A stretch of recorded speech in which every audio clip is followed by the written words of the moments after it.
Okay, hello everybody. Hope everybody's doing good. I'm doing pretty good myself. I'm starting to get some feedback, so I figured I would share some of the stuff and also some of my recent findings. Um,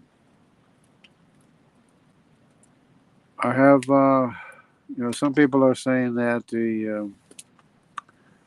that it's interesting what I've been sharing about the of course 16 grandsons of Noah.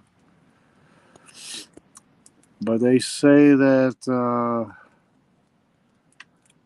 there's just too many inconsistencies with the between, like for example, the Ashkenaz and hello Jerome, how you doing? Between Ashkenaz and Ripfath, they say there's too many similar mutations or something like that. Um, and maybe a few other things they're saying are, which I have to look into, but the only thing is that I need to stress that you know the the evidence of what they're finding of where people are, where people were, is coinciding very well. So they would have to make a strong case that it's not those people, even if it was true. For example, that would mean that Ashkenaz and Ribfath, or what I have the R1A, the R1B, would be the same person.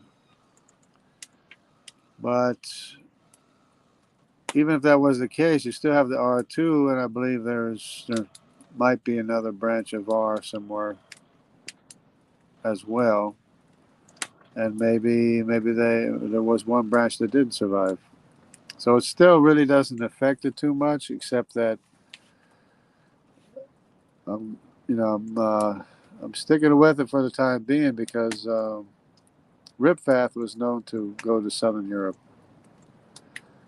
and of course Ashkenaz is the area of Ashkenaz where the Jewish people went up the Rhine River into Germany and places. So that's pretty solid right there. And the other thing was that Madai is kind of like a brother to Ashkenaz and Ripath and Togarma, which is true.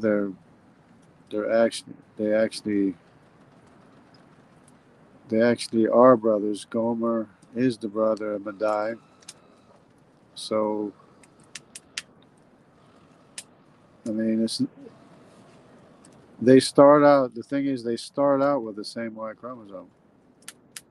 So basically, there's no difference. But then the differences accumulate later on in generations on down the line. That's when the mutations generate.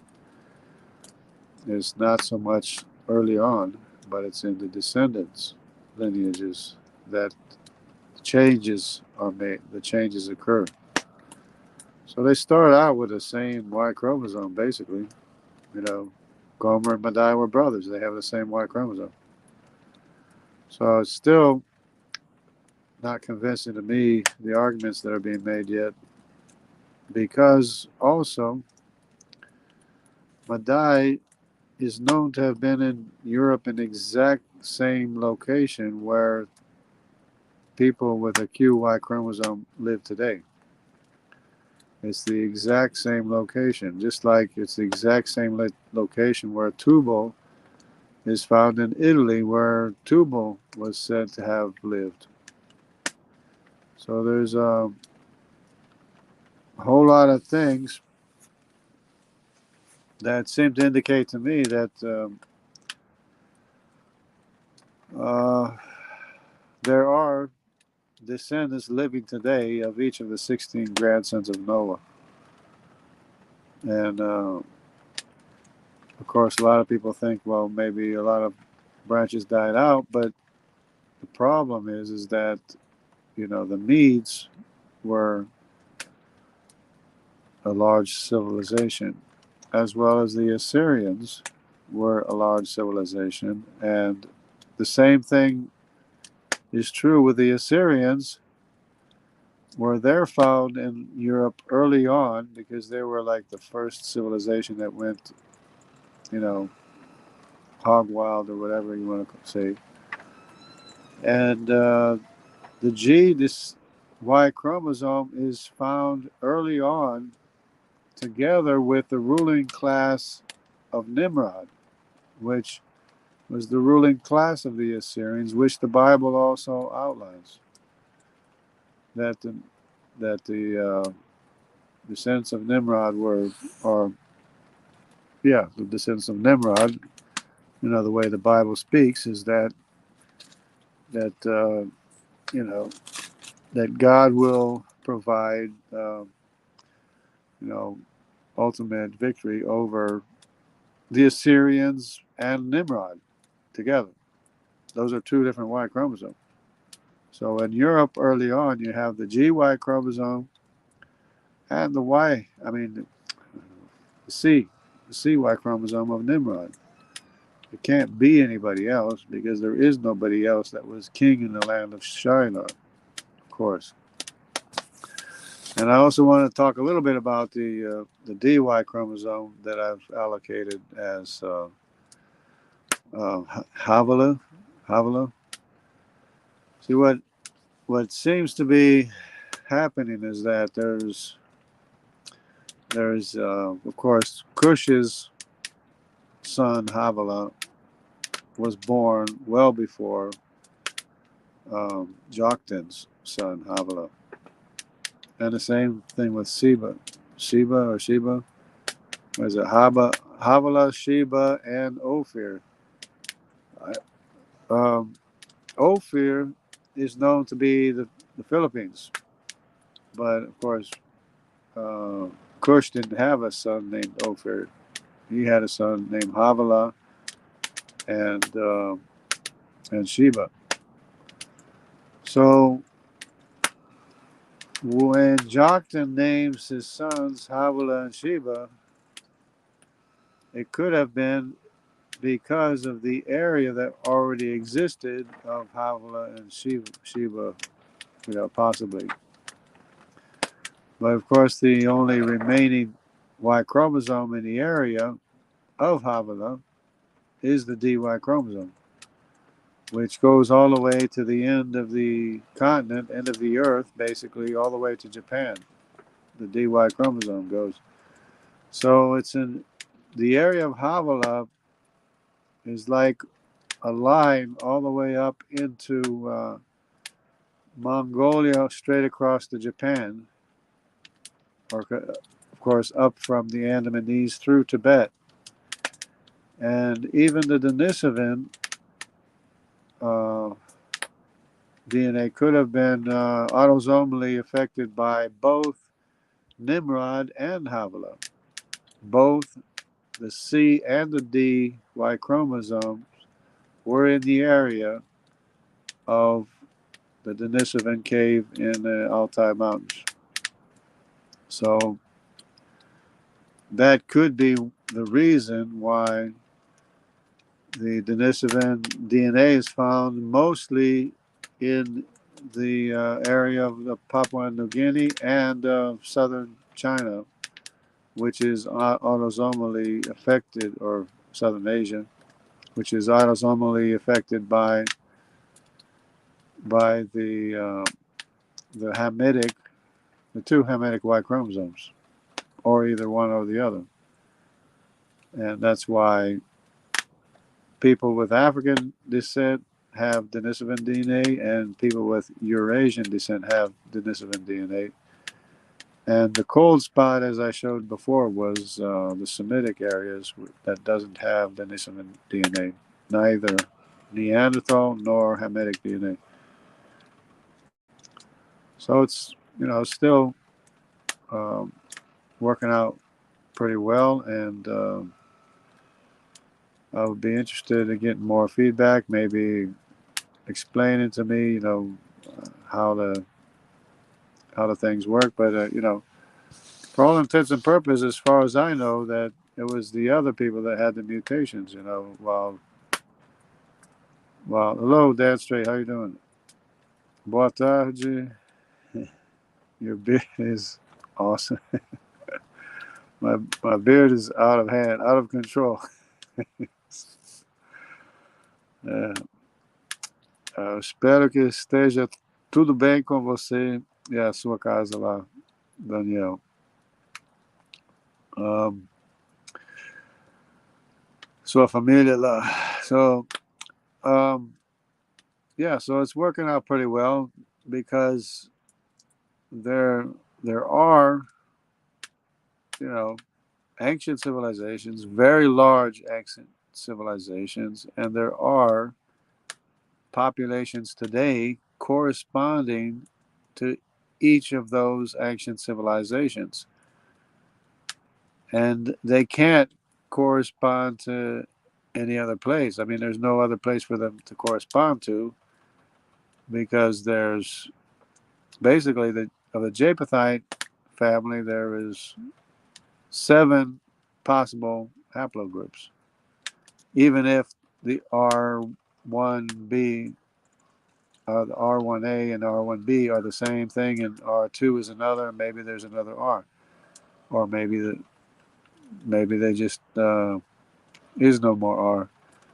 But even so, there's still an R, and it's in Europe. Gomer is in Europe.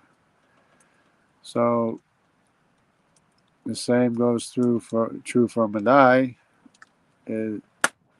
Madai is conspicuously, different, recognizably different from Gomer, and his descendants are in Europe, in the area where Madai is known to have been, in Europe. To this day, there's about 4% of the descendants of Madai in Northern Europe, just like there's 8% of the descendants of Tubal in Italy to this day. So, and of course the Semitic mitochondrial DNA, which I designated the Asiatic Semitic mitochondrial DNA, which is different from the Middle Eastern Semitic mitochondrial DNA, because I guess it's tradition that says that Madai asked to marry the daughter of Shem. Well, I did read it somewhere, but maybe it wasn't the Bible. But anyways, it makes a lot of sense. And because of the A accompanies Madai all the way to America, and the X and the Y, or X and the W, and possibly the Y, accompanies Madai into Europe in the same location. So there's still strong evidence for distinguishing the Q from the R, Madai from Gomer, because of course they are huge civilizations, both of them, and that together with the G, Y chromosome in Europe early on with the descendants of Nimrod, which was the ruling class according to the Bible, that is according to the Bible, that speaks volumes, because now we have separation between the haplogroups, and it's it all fits together. And of course, I'm just open to any suggestions people have, or comments people have about whether or not the 16 grandsons of Noah still have descendants living today. It seems, I'm pretty convinced that all 16 grandsons of Noah have living descendants today, because they're separate haplogroups, each one, and they're in the locations where the descendants are said to have been. For example, Javan with a TY chromosome is Mediterranean. Now, this Mediterranean Javan Y chromosome would be heavily found in the Phoenician Mediterranean people. It would be a strong signature there, and there is a strong signature going all the way to America with a large signature of the TY chromosome of Javan, which is the Greek Sea people found in the Phoenician population that controlled basically all of the Mediterranean up until Rome finally, uh, destroyed Carthage or whatever it was they did, which was a significant amount of time. From the days of King Solomon, when Solomon, Israel was at peace with basically the whole world, with the Phoenicians, and also in that Phoenician signature is the I2, which is the Danites, and the I1. And of course, they're saying the same thing probably about Dan. They're saying the I1 is supposed to be the original population in Europe.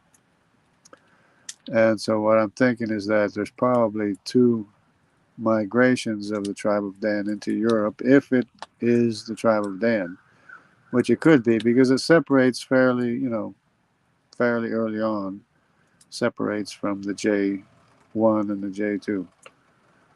I mean, that's just how they have it. Whether or not it really does or not, that's another thing. But the fact that they have, both Arabs and Jews are J1 and J2 is pretty significant to me.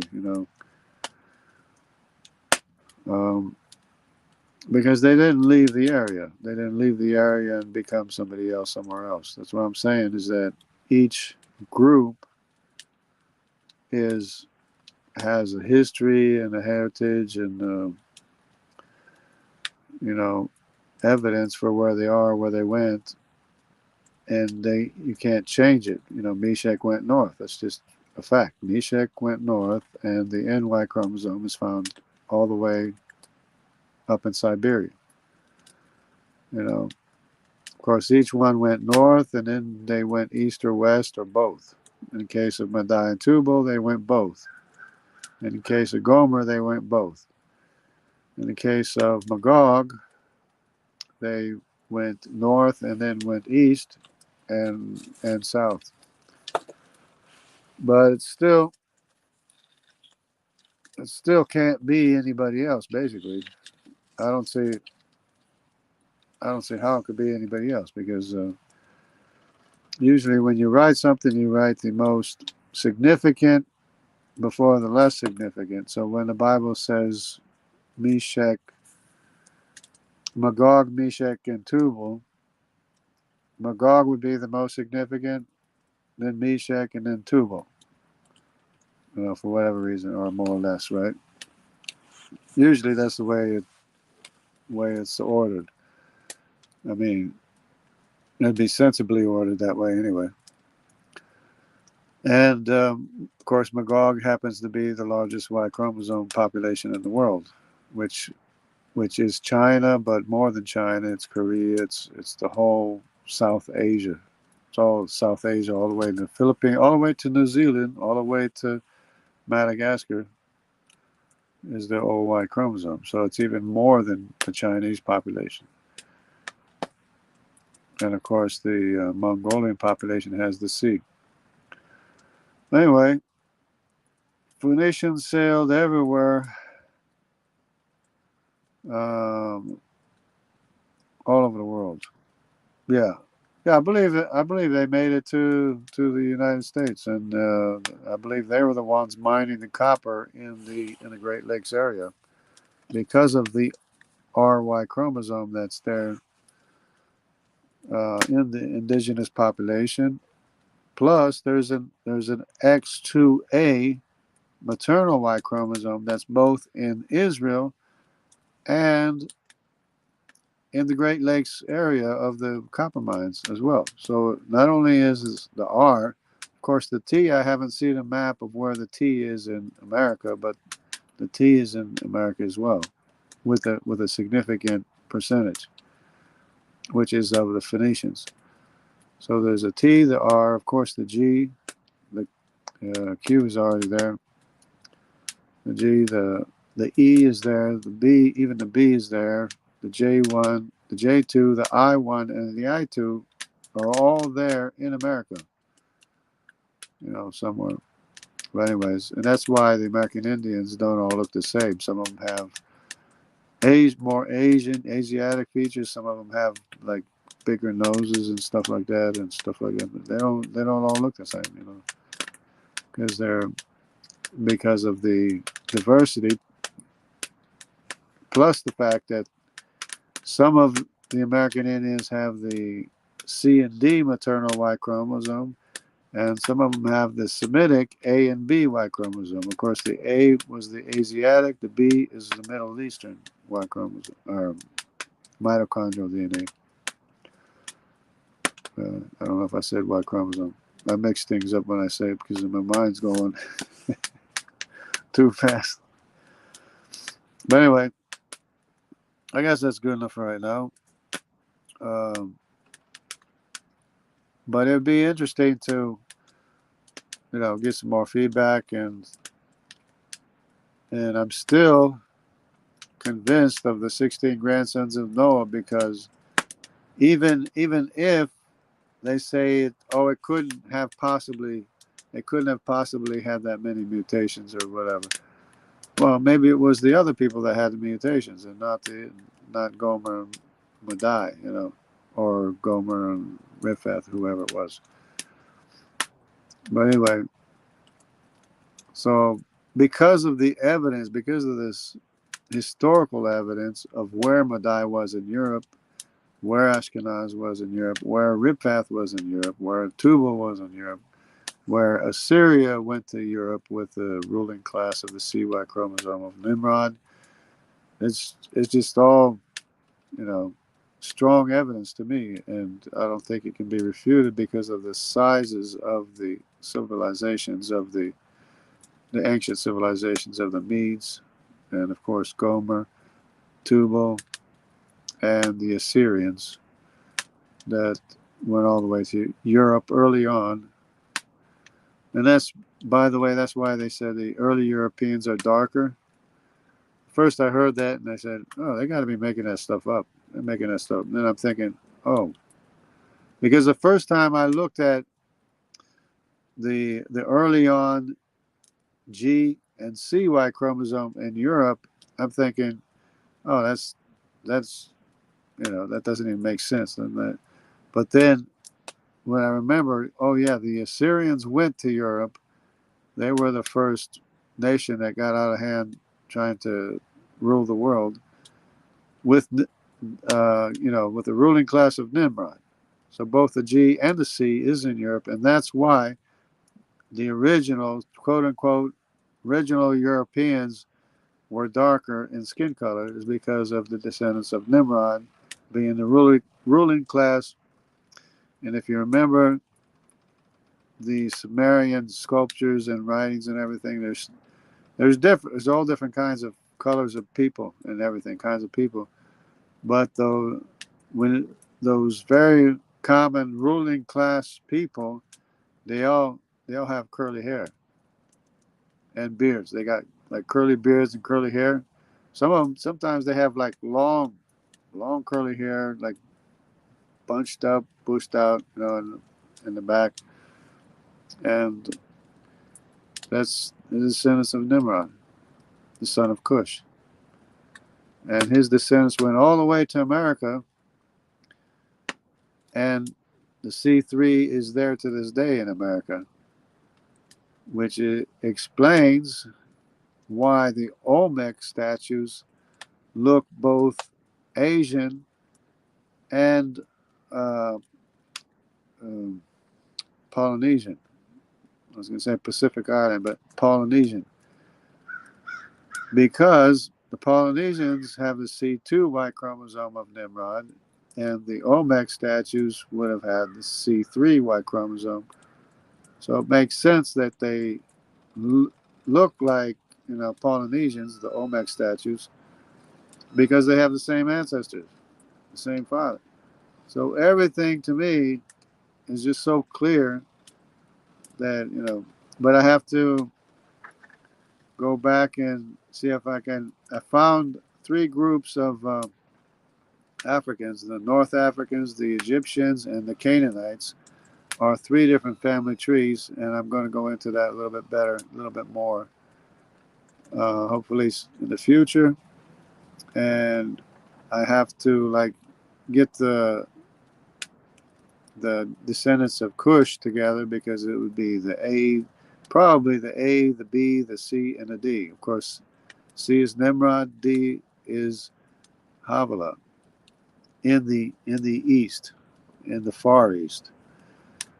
So because they were both descendants of Nimrod, because D is the descendant of Nimrod, because of course the Andamanese, and the Tibetans and the Jomans, the Ainu, the Japanese, they all have specific features such as wavy hair, curly beard, even beards and everything, that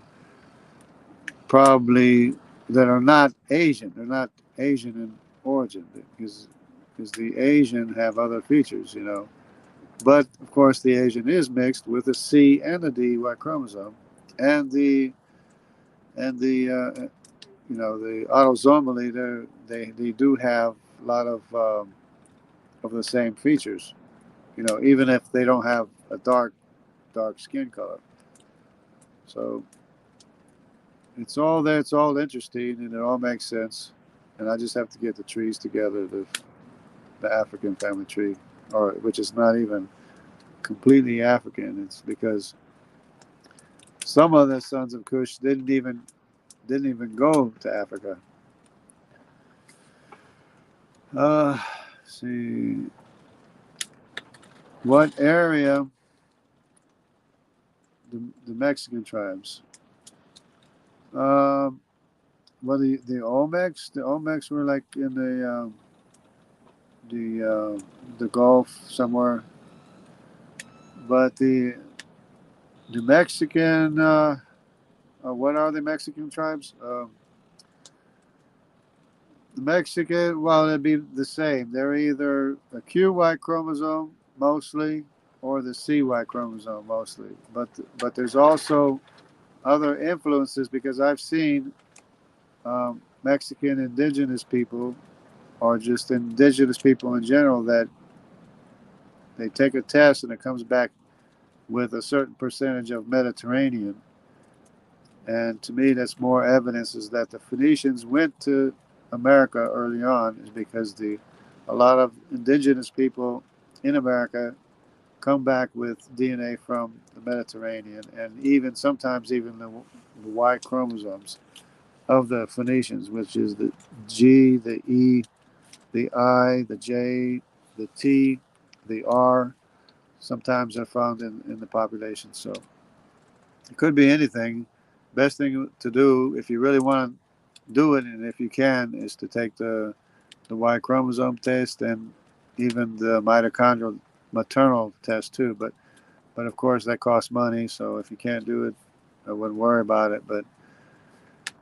Or maybe you could get a brother to take the test, a brother or a family member or something maybe, and you can find out what the origin is. It's very, very interesting. And once you get interested in it, it's it's pretty neat, because you can watch even some of the people taking DNA tests, and they're from all over the world, and it's very interesting. So God bless everybody. Take care, and I guess enjoy the spring weather if you have some good spring weather. I'm starting to get some sprinkles now, but I'm good. I got shelter here. Yeah. Anyway, I might go back home. I don't know if I'll go back anyways. All right, God bless everybody. Take care.